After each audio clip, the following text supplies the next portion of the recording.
Ratusan Muslim di Gaza dilaporkan telah memeluk agama Kristen dalam beberapa hari terakhir setelah bertemu Yesus dalam mimpi mereka.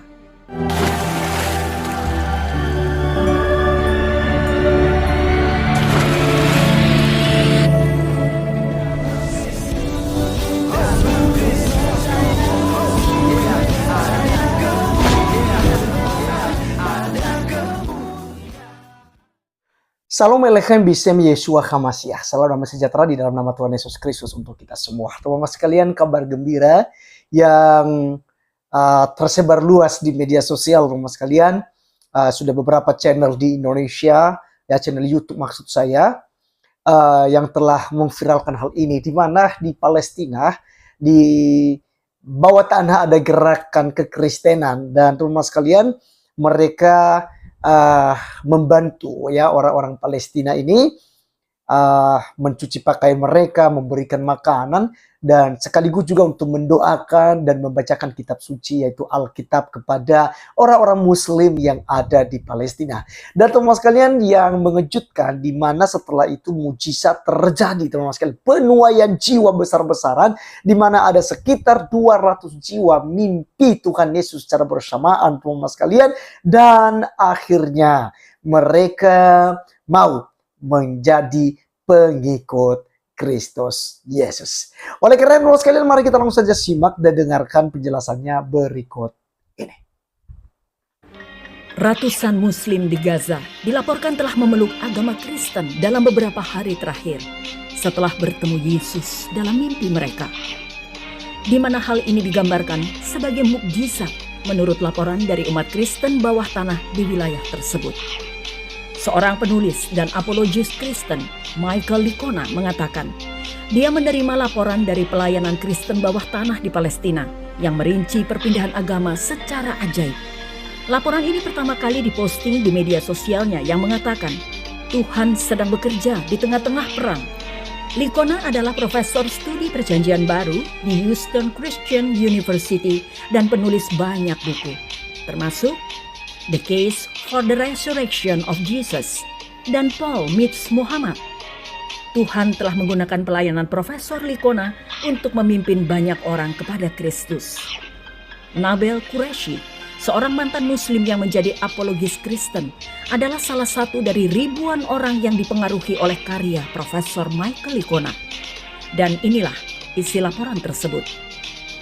Selama 2 hari terakhir, kami telah melayani ratusan ayah yang kehilangan sebagian besar atau bahkan seluruh anak-anak mereka dalam perang.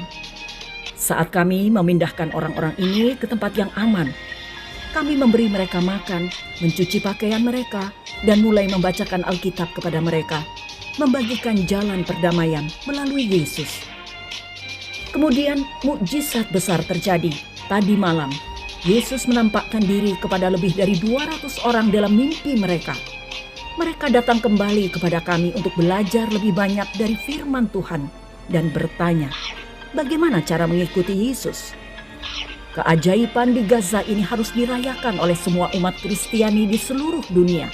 Sebagai informasi, umat Kristen di Gaza berjumlah kurang dari 1% populasi menurut laporan tahun 2012 dari Institute for Middle East Understanding. Laporan tersebut memperkirakan jumlah umat Kristen di Gaza berjumlah sekitar 3.000 orang. Namun populasi saat ini mungkin berjumlah 1.000 orang atau kurang menurut sebuah sumber lain.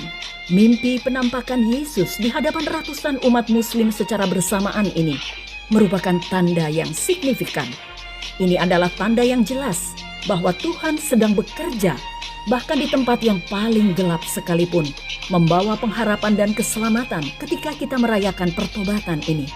Semoga ini menjadi pengingat bahwa bahkan di saat-saat pencobaan yang berat, Tuhan tidak meninggalkan anak-anaknya. Hal ini juga harus menjadi peringatan bagi semua orang yang melakukan kekerasan biadab terhadap kemanusiaan, yang bahkan tidak menyayangkan anak-anak yang masih kecil. Saat kita merenungkan kejadian ini, kita harus ingat untuk berdoa bagi mereka yang telah bertemu Kristus dalam mimpi mereka itu. Semoga mereka dapat bertumbuh dalam iman dan menemukan kedamaian di dalam Tuhan.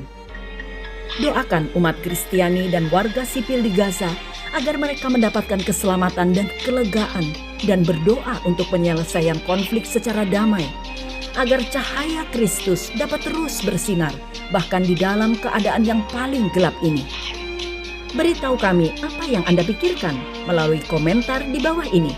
Dan jangan lupa untuk subscribe channel kami agar tidak ketinggalan video-video baru dan bergabung dengan komunitas iman. Semoga Tuhan memberkati kita semua. Amin.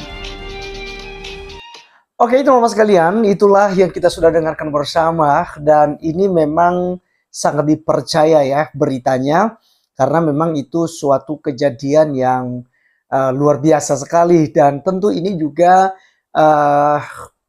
membuat kita semakin dekat dengan Tuhan, ya.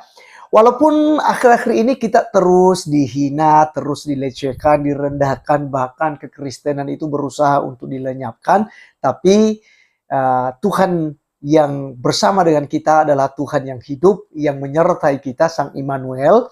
Sehingga teman-teman sekalian, kekristenan itu dari abad pertama hingga sampai abad ke-21 ini, kekristenan tetap berdiri tegak, tetap dalam pendirian, itu tidak pernah goncang, nggak pernah takut, dan akhirnya Kristen ini menjadi musnah ya. Malahan yang terjadi semakin hari semakin berkembang kekristenan, termasuk di Republik Indonesia ini teman-teman sekalian. Kita melihat bahwa ada banyak sekali yang memeluk agama Kristen. Teman-teman sekalian, Yesus Kristus adalah satu-satunya jalan menuju surga. Bukan salah satu jalan ya, satu-satunya jalan. Semua nabi, semua rasul tidak pernah berani berkata, "Akulah jalan, kebenaran, dan hidup." Hanya Yesus Kristus yang berani berkata ini. Karena Dia adalah Allah itu sendiri. Dia adalah Sang Firman.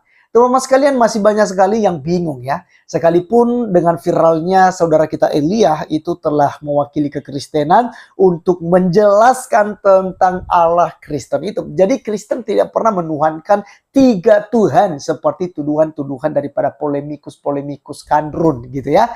Yang selalu berkata bahwa Tuhan Kristen itu ada 3, kemudian Tuhan beranak dan lain sebagainya.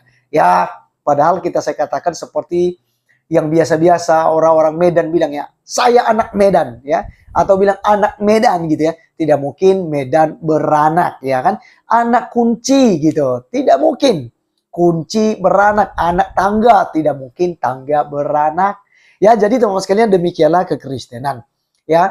Tuhannya Kristen maksud saya tidak beranak dan tidak diperanakan gitu ya.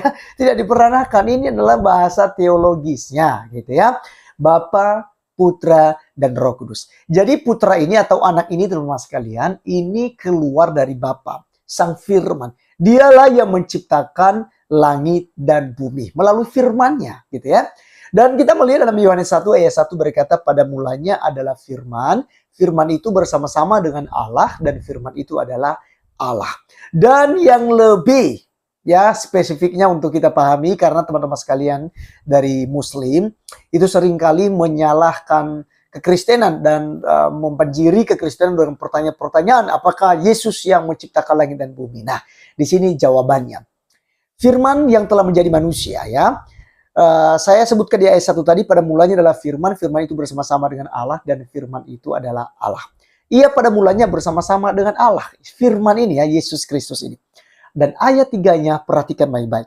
Segala sesuatu dijadikan oleh Dia, yaitu firman, Yesus Kristus ya. Dan tanpa Yesus atau firman, tidak ada suatu pun yang telah jadi dari segala yang telah dijadikan. Kemudian Tuhan ya berinkarnasi. Ya, yang berinkarnasi ini menjadi manusia siapa? Yaitu Sang Logos ini, firman ini. Dan kita melihat di dalam ayat yang ke-14 ya, firman itu ya telah menjadi manusia. Ya, jadi firman tadi yang bersama dengan Bapa keluar berinkarnasi menjadi manusia, ya. Dia dan diam di antara kita, dan kita telah melihat kemuliaannya, yaitu kemuliaan yang diberikan kepadanya sebagai anak tunggal Bapa, penuh kasih, karunia, dan kebenaran. Nah, jadi teman-teman sekalian, inilah jawabannya. Jadi bagi teman-teman yang bingung-bingung, ya apakah Tuhan Kristen 3, Tuhan Kristen itu beranak? Nah, ini dia. jawaban yang kita berikan. Jadi saya rasa bahwa seharusnya udah cukup mengerti kalau cerdas ya. Udah pasti mengerti tentang Tuhannya kekristenan di video-video yang viral daripada Elia ya. Karena kebetulan teman-teman sekalian, bukan berarti kekristenan sebelumnya tidak pernah menjelaskan hal ini ya. Tetapi yang menuai viewer terbanyak adalah penjelasan Elia, dan juga viral karena Elia ini ya masih muda ya, masih 19 tahun ya. Nah, teman-teman sekalian, sekianlah ya penjelasan dan video kabar baik yang kita sudah dengarkan tadi, sudah kita saksikan lewat dari Christian to be tadi ya. Kita melihat di sana ada penjelasannya bagaimana orang-orang Palestina menjadi pengikut Kristus. Baik, sekian video kali ini teman-teman sekalian. Sampai ketemu di video berikutnya. Tuhan Yesus memberkati. Salam.